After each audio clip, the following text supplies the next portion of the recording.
Hi, my name is Austin. Hello, my name is Caden Lyra. Hi, my name is Nick Boutros. My name is Kentrell Ziegler. My name is Bridget Burton, and this is our 325 project presentation.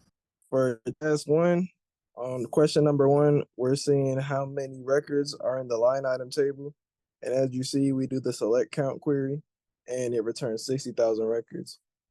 Now for question two, when we put it in the query optimizer, it returns an estimated amount of 595,201 rows. And I'm going to pass it off to Nick now. All right. So thank you, Caden. So as far as how we're going around finding values, we're using the explain format JSON command, as well as the optimizer trace command. Both of these give us the detailed insights for the execution, and it gives additional insight into how that optimization is happening. Now, whether or not the optimizer is exact, no. When we're running these queries, it uses statistical analysis, so it's not an exact science. It's not trying to give an exact count. It's just trying to give an estimate. So it won't ever be accurate until you actually run it. And I'll go ahead and pass it on to Austin to start task two. All right, thank you, Nick. So for task two, the estimated total cost of executing the best plan would be to estimate a measure of the resources needed to execute a query. The best plan would be to have a cost of 125,170, which helps the optimizer choose the most efficient execution strategy. And the estimated result cardinality is around 594,932. And it's derived from MySQL table statistics on row counts and data distribution. And this estimate is considered to be reasonable if the statistics are up to date. And back to you, Bridget.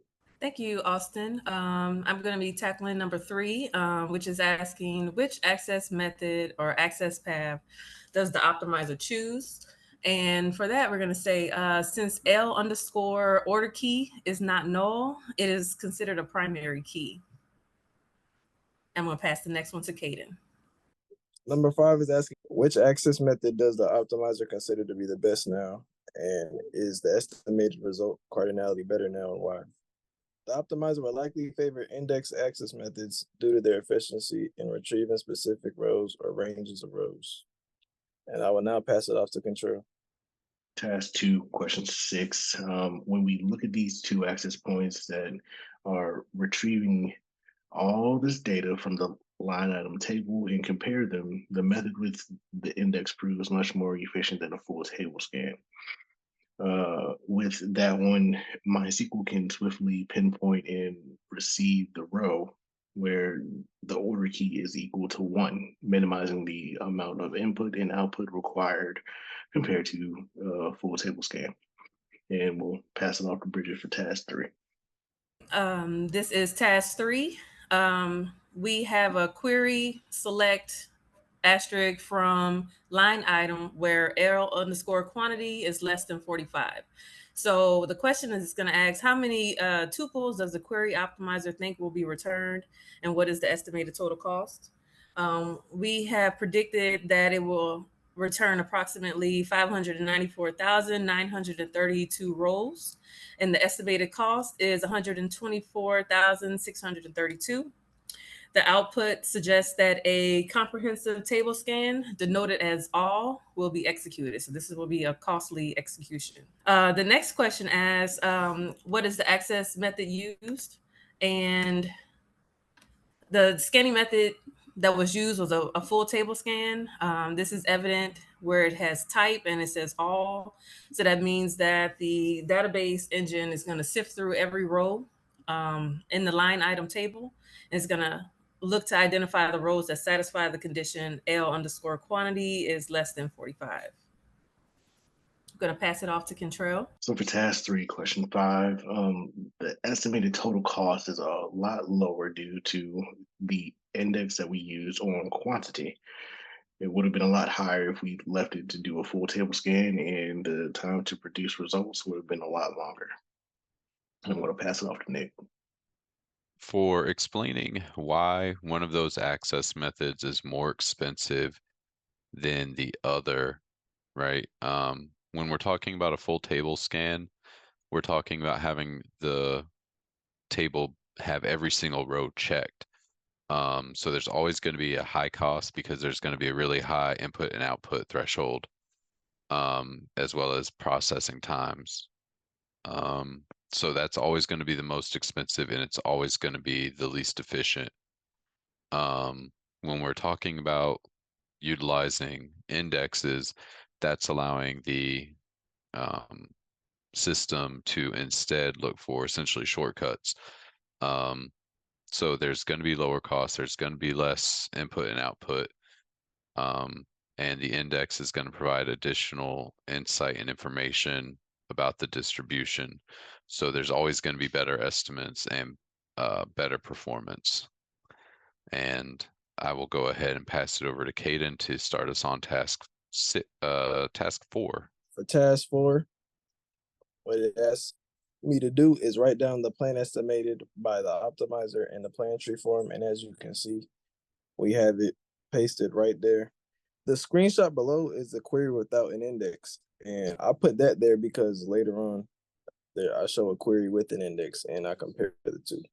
And I'll now pass it up to Bridget.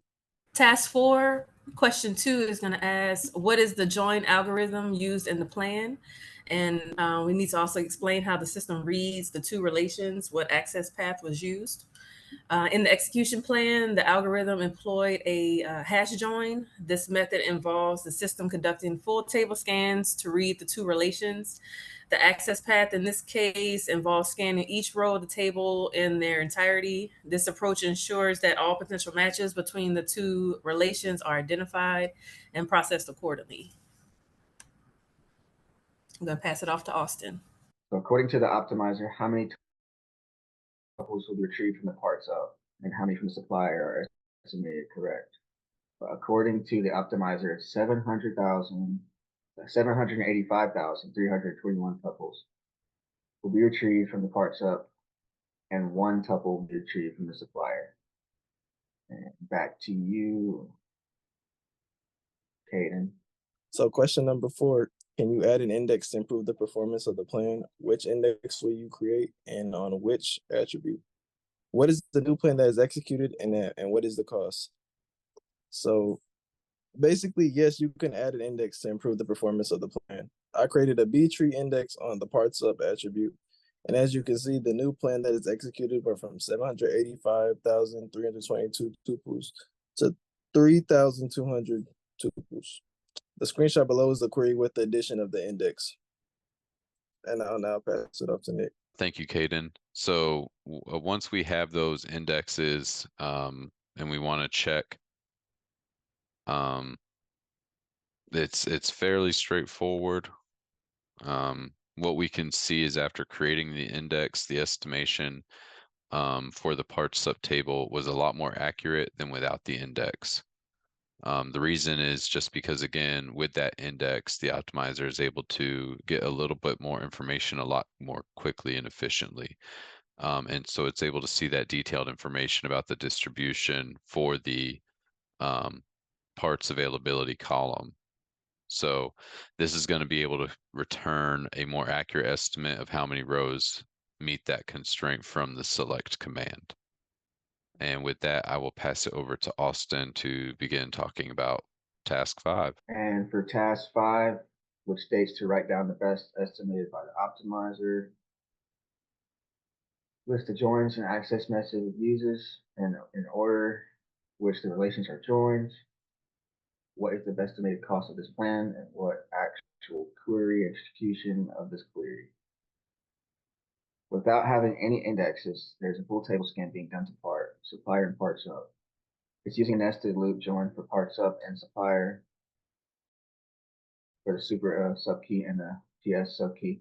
This is going to come with a higher estimated cost and likely more time due to the full table scanning nature and having such a large data set.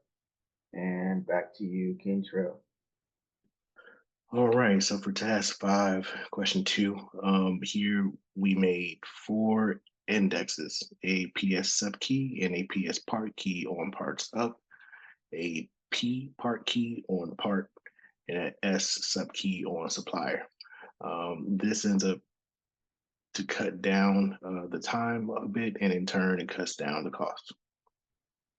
For question 3, once the indexes were in place and we modified the query with a new condition, the cost got significantly lower and the time decreased in order to provide some result.